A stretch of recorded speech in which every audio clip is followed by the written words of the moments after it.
Ayan, sabi ni Sir, ni Mayor Romualdez, hindi daw niya hinarang ang naudlot na maisog rally. Hindi mo talaga kayang harangan yun. Nag-iisa ka lang eh. Kasi laki mo ba yung Super Perry para maharangan mo yan?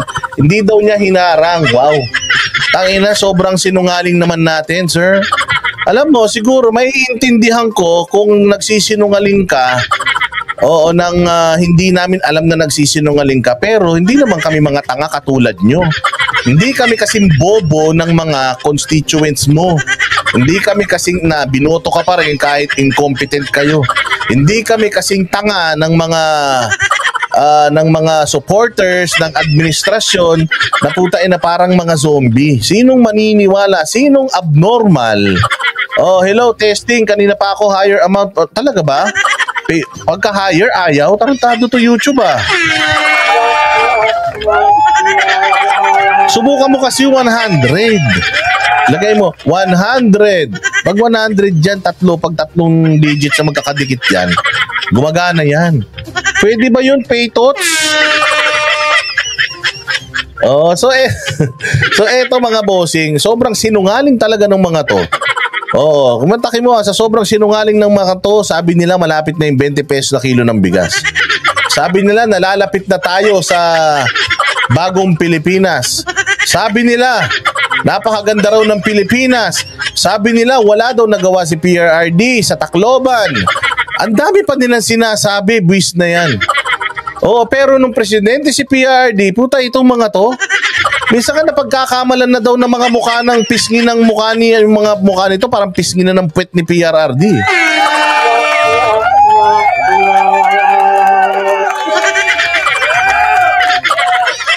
Oh, tayo na. Sabihin nyo, hindi nyo hinarang. Ang tanong, binigyan nyo ng permit? Ang tanong, ginipit nyo o hindi? Kung tayo na, saan ka naman makakita ang araw-araw sa Tacloban nung 25? Ang araw-araw ang init-init. Pucha, yan walang bumabiyahing mga bangka. Walang bumabiyahing mga barko. Tapos hindi nyo hinarang. Aba, wow.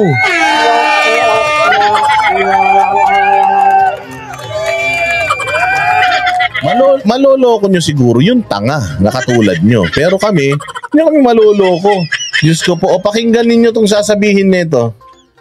Tacloban City Mayor Alfred Romualdez na hindi nila pinigilan ang Maisog Prayer Rally na gagawin sana noong 25 ng Mayo sa naturang bayan. Ayon kay Romualdez, naudlot ang prayer rally dahil sa iba't ibang mga dahilan. Una rito, isang araw bago ang Maisog Rally ay nagkaroon umano ng barilan. Ilang metro lamang ang layo sa pagdarausan sana ng programa. Yun naman pala eh. Hindi nyo naman pala sinasabi yung totoong balita. Alexa G, thank you very much sa iyo, palakpakan. So, ibig sabihin, nagkabarilan naman pala. Alexa G, you're amazing. Thank you very much sa iyo dyan sa Amerika. Nagkabarilan naman pala eh. Nagkabarilan. Pero, grabe Mayor. Wala namang pupuntahang maganda dyan sa lugar mo. Itong ano mo, Freedom Park mo, parang hindi napupuntahan eh. Oh, parang ang dumi-dumi, ang pangit-pangit. Oh, mas maganda pa yung stage sa public school dito sa amin, sa may Payatas kaysa diyan. Oh, Diyos ko po. Ang ibig kong sabihin, hindi na makagandahan yung probinsya mo, lubak-lubak pa yung kalsada niyo diyan. Oo, pero ang mahal ng ticket, 26,000 papunta. Tapos 10,000 pabalik. 36,000 ang ticket sa probinsya mo. Ano meron dyan? May Disneyland ba kayo dyan? Meron ba kayong Ocean Park? Meron ba kayong Planet Hollywood? Meron ba kayong Universal Studios dyan? O kahit Hard Rock Cafe na lang, meron ba? Walang hiya Mantakin mo, you were oppressed by the Ninoy administration and here you are. Noong panahon ni Ninoy, para kayong mga daga na nanghihingi sa kanila ng simpatsya, tulong. Anong sabi ni Mar Rojas? You have to remember, you are a Romualdez and the president is an Aquino. Hindi nyo na ba nakakalimutan yun? So, nung bumagyo, tapos walang malamon ng mga tao sa inyo, sino tumulong sa inyo? National government, pinabayaan ni Dinky Suliman. Pinabayaan ni Dinky Suliman na mabulok yung mga pagkain. Sabi niya, mabulok na lang yan, wag nyo nang ibigay sa mga Romualdez na yan. Di ba, nilibing yung mga... Nauna pang nalibing yung mga relief goods kesa yung mga nahukay ng mga tao dyan sa probinsya nyo. Ang unang-unang tao na nandiyan, ang unang-unang tao na nandiyan, sino? Si PRRD. Pamilya ni PRRD, sila ang unang-unang tumulong sa inyo. At nung panahon ni PRRD, kasama yung efforts ng administrasyon ni Pinoy na gumawa ng mga bahay na parang bahay ng mga kalapate. Sabi ni PRD, hindi deserve ng mga Taclobanons yan. Ako presidente, meron akong standards. So ito pagagawa natin, konkreto na bahay na single detached. Maliit lang pero single detached. Ibig sabihin, yung nagchuchuktsakan sa kabilang bahay, hindi maririnig dito sa atin kasi sementado. Ang ganda ng mga babae ni PRD. Ang dami mga nabigyan, hindi ba? So nagsinungaling na nga kayo na sabihin yung wala silang nagawa. Tapos ngayon sasabihin nyo naman hindi nyo pinigilan. So ngayon meron daw nagbarilan malapit dyan. Okay, sige. Maganda naman pala yung maganda naman pala yung dahilan nila. May yung isa-isa nagbarilan malapit dyan. Ano pa susunod? Sa Remedios Trinidad Romualdez Plaza. Paliwanag ng alkalde, 4 na suspect na may bitbit na high-powered firearms ang nagtangka umanong looban ang isang jewelry store kung saan nauwi ito sa barilan. Kaugnay nito, kinailangan nilang i-lockdown ang syudad para tugisin ang mga Ayun, yun na yung lockdown, remember? Do you remember last Saturday? I told you I received an intel that they will be locking down that they will lock down the city. Yun naman pala, ila-lockdown naman pala at nilockdown dahil dito sa nangyari na ito. Nabarilan. Ang tanong, nahuli ba? Tingnan natin. Suspect na hindi ani ang mga taga-Tacloban. Bukod dito, sinabayan din ito ng masamang panahon, dulot ng bagyong Aghon, bagay na pinaghahandaan ng lokal na pamahalaan kaya may mga naka-standby na mga heavy equipment sa lugar para gamitin sa paglilikas ng mga tao sa panahon ng sakuna. Yun lang ba yun? Alam ko talaga. Yun lang ba? Yun lang ba yung lugar kung saan nyo pwedeng i-park yan? Oo. So ano yun? Naka-standby sila doon. Maaraw na. Hindi kailangan. Nandoon pa din. Tapos ngayong araw na to, wala na sila.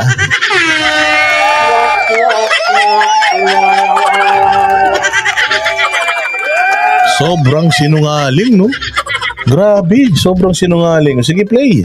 Province of Leyte, basta may masamang panahon na dadating na ganyan, nag-prepare position sila ng mga heavy equipment. Mga hakot ng tao. Pinoposition yan. Isa pa ho, na gusto namin sabihin, yung airport ho namin under repair. Kaya galing ha. Putang ina, ang dami.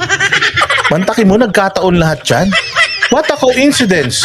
Series of coincidence. Una, may nagbarilan na ewan ko kung nahuli yung nagbarilan. Pangalawa, may bagyo, yung mga truck na yun na nandiyan dyan. Sabi, panghakot daw, pero tinatanong nila Bisdak, nung nandoon sila, ang sinabi, magkakaroon daw ng auction. Ano ba talaga? Auction o panghakot? Ha? Sabi nyo, i-auction nyo. Tapos ngayon naman, ipangahakot nyo ng mga tao. Ano yan? May rally ba ulit si Bongbong Marcos dyan? Ba't maghahakot kayo ulit ng mga tao? Tapos pangatlo, ang sabi niya, yun daw airport nila, ginagawa. Hindi nga, ginagawa nga yung airport nyo. Bakit yung pantalan? Ginagawa rin? Walang tubig sa pantalan? Ganon?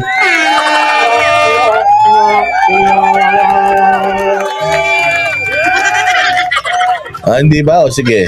walang lumilipad sa gabi. Kaya punong-puno yan sa araw. Pagkatapos po, para malaman ng lahat, pagdating ng Mayo, pagdating ng June, ay marami talagang piyesta dito. Talagang mataas ang pamasahe. Ang galing.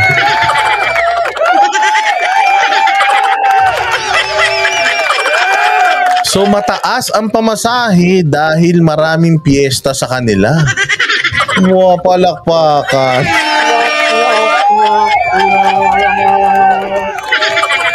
Alam mo, Mayor, ang kapani-paniwala lang sa sinabi mo yung bagyo. Kasi puta, alam nga naman, sobrang makapangyarihan nyo, pati yung bagyo, bayad nyo. Hindi naman siguro pwede yun, di ba? Oo, hindi naman pwede yun. Bayaran nyo yung bagyo. Pero po siya, yung nagbarilan, yung pinarada lang dyan dahil may bagyo.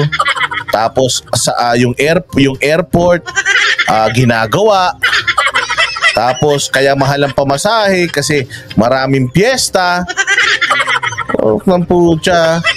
Kaya nga ang tanong nga, Mayor, mas mahal pa yung ticket mo kaysa papunta sa Japan. Papunta sa Japan 30,000 lang balikan, ikaw 26,000 papunta. Anong meron sa probinsya mo?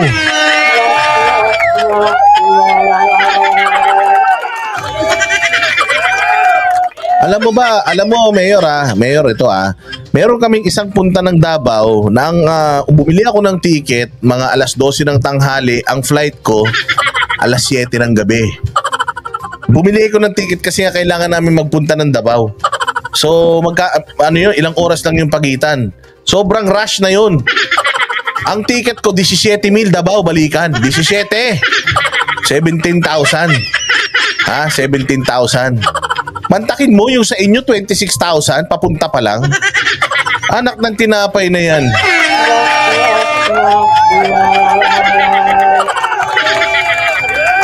Mantakin mo pag napuno nila yung buong eroplano, mabibili na nila yung eroplano.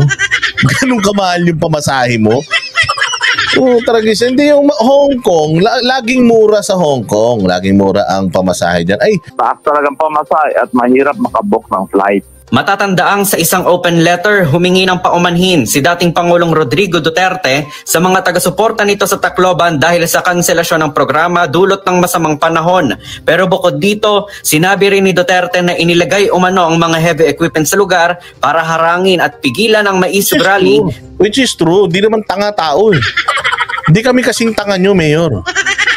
Ginawa na yan sa Dumaguete. Ginawa na yan sa Bustos, Bulacan eh. Tapos nangyari rin sa'yo, coincidental pa din. So sa susunod na maisog, pag ganito ulit nangyari, coincidental na naman. Yung mga style nyo, mga bulok. Kaya kayo mga taga-Tacloban, wag nyo nang iboto itong mga sinungaling na to. Kasi kung sa ganito kaliit na bagay, nagsisinungaling sila, maniwala kayo.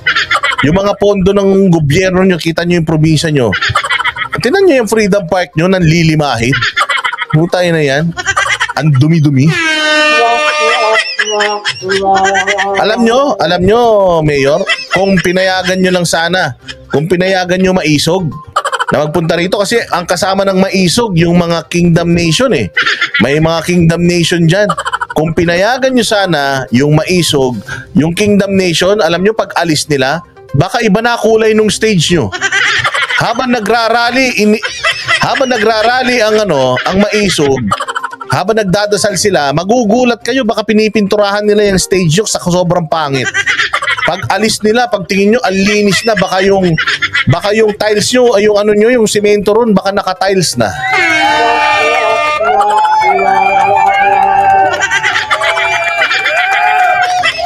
Sabi ko nga sa inyo, talamak ngayon ang mga sinungaling. Para sa akin, kasinungalingang malaki ito. Bakit? Pucha yan. Kalinaw-linaw nakakuha ng intel eh. Nakakuha ng intel ang inseminay, nakalagay doon sa nakalagay sa sulat.